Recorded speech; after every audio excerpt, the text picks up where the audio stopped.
ঠেকিয়ে রাখার। আমি আপনাদেরকে অন্তঃস্থল থেকে কৃতজ্ঞতা জানাতে চাই। আজকের এই মঞ্চ, এই অডিটোরিয়াম, একটা মুহূর্তের জন্য আমার মনে হয়নি যে আমি বাংলাদেশের বাইরে আছি।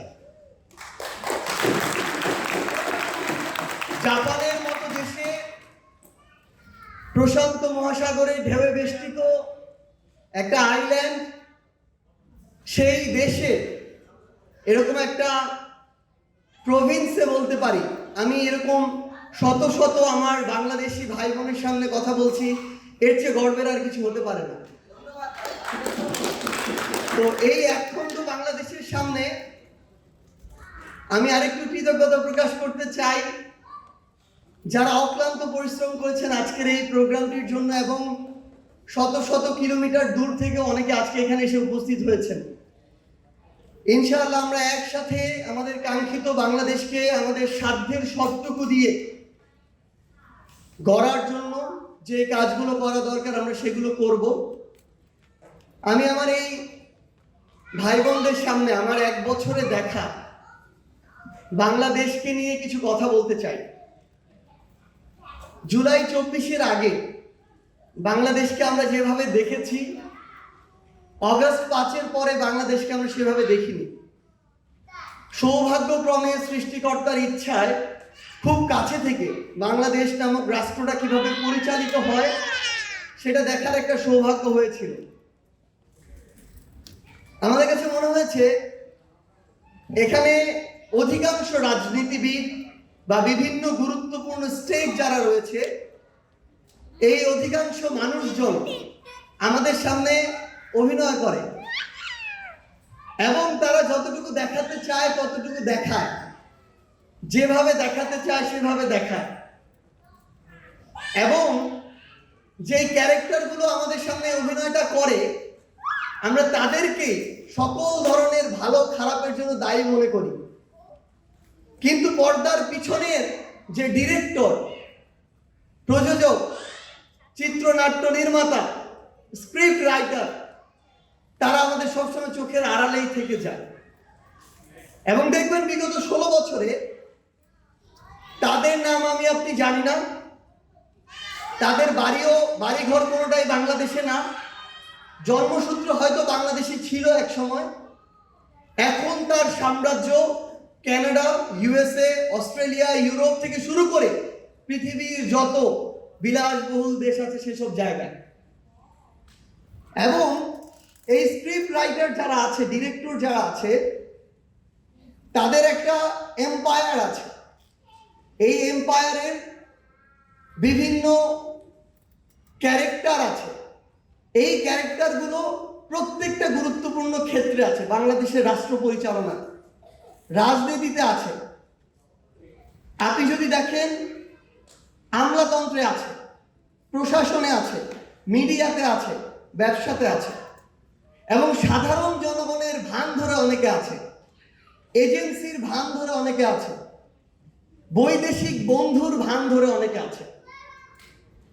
এই অল্প সময়ে সরাসরি দেখার সুযোগ হয়নি, কিন্তু মাঝে মাঝে কাছাকাছি, ওই যে আগুনে পড়িনি কিন্তু আগুনের তাপ পেয়েছি, সেই জায়গা থেকে আমার মনে হয়েছে যে এই বিষয়গুলো পুরো বাংলাদেশের সামনে আমার যে ভাইরা লড়াই করেছে তাদের সামনে তুলে ধরা দরকার। প্রত্যেকটা জায়গায় এই একটা অসাধু চক্র আছে। আমরা অসাধু চক্র বলতে কাউরান বাজারের কিছু ব্যবসায়ীকে বুঝি, কাঁচা বাজারের কিছু ব্যবসায়ীকে বুঝি, দ্রব্যমূল্যের দামের ঊর্ধ্বগতির সাথে সম্পর্কিত কিছু ব্যবসায়ীকে বুঝি। কিন্তু এর চেয়েও বড়, এত বড় বড় অসাধু চক্র আছে যেগুলোর নামও আমরা কখনো শুনিনি, চেহারাও কখনো দেখি না, কিন্তু প্রত্যেকটা পার্সেন্টেজ তাদের ঘরে পৌঁছে যায়। এই পার্সেন্টেজ 2-5%-এর মধ্যে সীমাবদ্ধ না। আপনার দেশের বড় বড় বাহিনীর যে অস্ত্র সরঞ্জাম কেনা হবে, আপনার বাহিনী সার্বভৌমত্ব রক্ষায় যে শক্তিশালী হয়ে উঠবে, সেই হয়ে ওঠার যত ধরনের সরঞ্জাম, যন্ত্রপাতি এবং ব্যাকআপের প্রয়োজন, তার জন্য যত বরাদ্দ, সেই বরাদ্দের অধিকাংশই ওই বড় বড় কুমিরগুলো খেয়ে ফেলে, যেগুলো সম্পর্কে আমাদের বিন্দুমাত্র ধারণা নাই। এখানে ওবায়দুল কাদেররা, ওই পীর সাহেব নামক ভ্যাকসিন কোর পীররা, দরবেশরা এখানে তাদের থেকে একটা অংশ পায়, কিন্তু তাদের বড় বড় পীরগুলো বিভিন্ন জায়গায় বিশ্বের বসে আছে। আমি অল্প সময় আমার সহযোদ্ধা হাসনাত, নাহিদ, আসিফ, নাসিরউদ্দিন পাটোয়ারি ভাই, এখন তাসলিম যারা আপু এসেছেন, আরো অনেকে আছে, হয়তো সবার নাম একবারে বলা পসিবল না। আমরা এই অল্প সময় দেখেছি, আমরা যখন তাদের উপস্থিতি, প্রভাব, তাদের কালো ছায়া এই দেশের সার্বভৌমত্বে এগিয়ে যাওয়ার ক্ষেত্রে কিছুটা আন্দাজ করতে পেরেছি এবং তাদেরকে আঘাত করার চেষ্টা করেছি, তারা তাদের পুরো সার্কেলটাকে একসাথে নিয়ে আমাদেরকে যেভাবে আঘাত করে, প্রশ্নবিদ্ধ করে, প্রোপাগান্ডা ছড়িয়ে ছিন্ন বিচ্ছিন্ন করে দেওয়া যায়, যেভাবে আপনাদের কাছে আমাদের গ্রহণযোগ্যতাকে নষ্ট করে দেওয়া যায়, সেই সকল প্রক্রিয়ার জন্য তারা শত শত কোটি টাকা ব্যয় করেছে এবং এখনো করছে। কারণ তাদেরকে প্রশ্ন করার সাহস এতদিন কেউ করেনি। আপনি প্রশ্ন করা শুরু করেছেন যেদিন তার কোমর ভেঙে দেওয়ার সামর্থ্য আপনার হবে, সেদিন যে আপনি সেটা ভেঙে দিবেন এটা তারা জানে। এই জায়গা থেকে তারা প্রতিনিয়ত প্রত্যেকটা জায়গায়, এই মানুষগুলোর সংখ্যা বেশি না, আমি স্পষ্টভাবে এটা বিশ্বাস করি, বাংলাদেশের গুরুত্বপূর্ণ এই যে স্টেটগুলো রয়েছে এখানে খারাপ মানুষের সংখ্যা 50% বা তার বেশি এরকম না। এই সংখ্যাটা হতে পারে 10%, 20%, 30%, বাট অর্ধেকের বেশি কোনোদিনও না, অর্ধেকের কম। এই সংখ্যাটা, এই প্রত্যেকটা গুরুত্বপূর্ণ স্টেক একটা আরেকটার সাথে ইন্টার কানেক্টেড। এবং আপনি যখন যদি আমলাতন্ত্রে আঘাত করেন, মিডিয়া দিয়ে আপনার প্রোপাগান্ডা হবে। আপনি যদি রাজনীতিবিদদের কোমরে আঘাত করেন, যারা কালপ্রিট, দেখবেন আইন শৃঙ্খলা রক্ষাকারী বাহিনী দিয়ে আপনাকে আঘাত করা হবে। আপনি যদি ব্যবসায়ী নামক কিছু রক্তচোষা ব্যবসায়ীকে আঘাত করতে যান, দেখবেন সবাই মিলে আপনার বিরুদ্ধে প্রোপাগান্ডা ছড়ানো শুরু করেছে। সো আমাদের সবচেয়ে বড় গুরুত্বপূর্ণ কাজ হচ্ছে, আমার কাছে মনে হয়েছে, আমরা যদি একসাথে এই পুরাতন এস্টাবলিশমেন্টের বিরুদ্ধে ফাইট দিতে যাই, আমরা যারা এই প্রজন্মে রাজনীতিতে হোক বা বিভিন্ন ক্ষেত্রে ভালো উদ্দেশ্য নিয়ে সাহস করে সামনে এগিয়ে যাচ্ছি, তাদেরকে আমাদের প্রোটেক্ট করতে হবে। আমরা সোশ্যাল মিডিয়ায় অসংখ্য প্রোপাগান্ডার সমন্বয় দেখছি। আমার গ্রামের যারা ভাই বোনেরা, মা বাবা, চাচারা, তাদের এই ফ্যাক্ট চেক করার কিন্তু অ্যাবিলিটি নাই। না থাকার কারণে তারা তাদের জায়গা থেকে অনেকে এগুলো বিশ্বাস করে ফেলছে।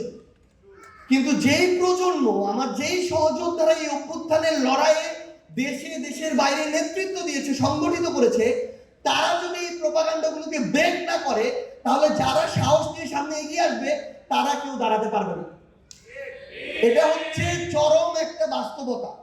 কারণ যারা এই সাহস নিয়ে সামনে আসবে তাকেই পটেনশিয়াল থ্রেট মনে করা হবে এবং সে যত ভালোই হোক না কেন তাকে ধ্বংস করার সকল অপচেষ্টা চালানো হবে।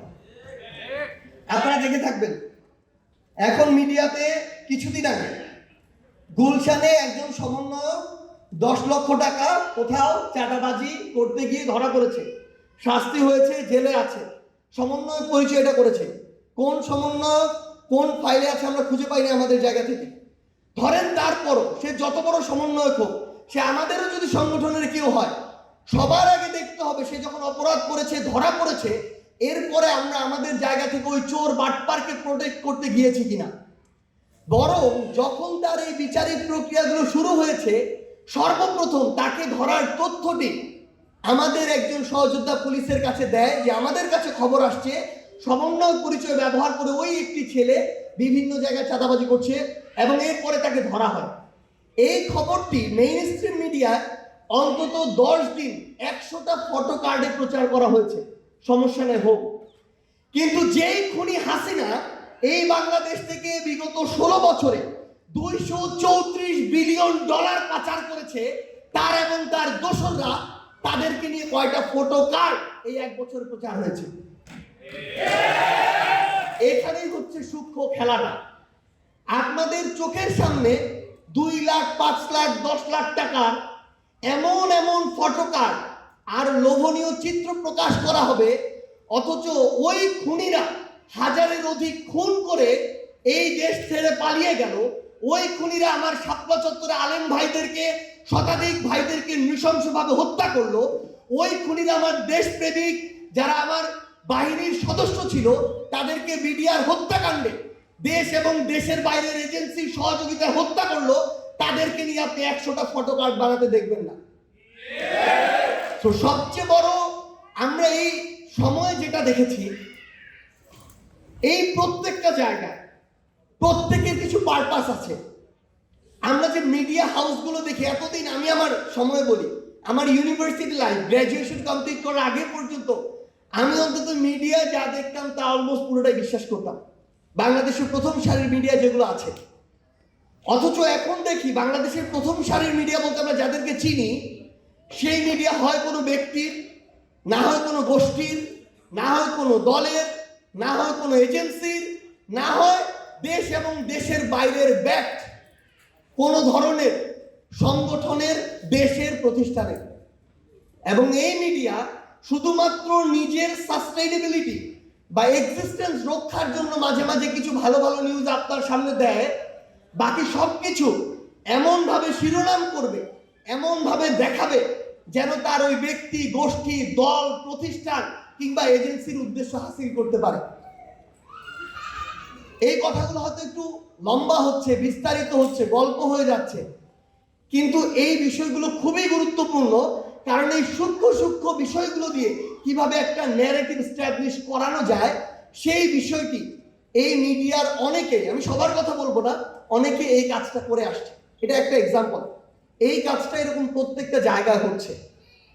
এখন আমি এরকম বিভিন্ন স্টেক হোল্ডারগুলোর কথা বললাম, আরেকটা গুরুত্বপূর্ণ জায়গায় সমস্যা আছে। হয়তো আমাদের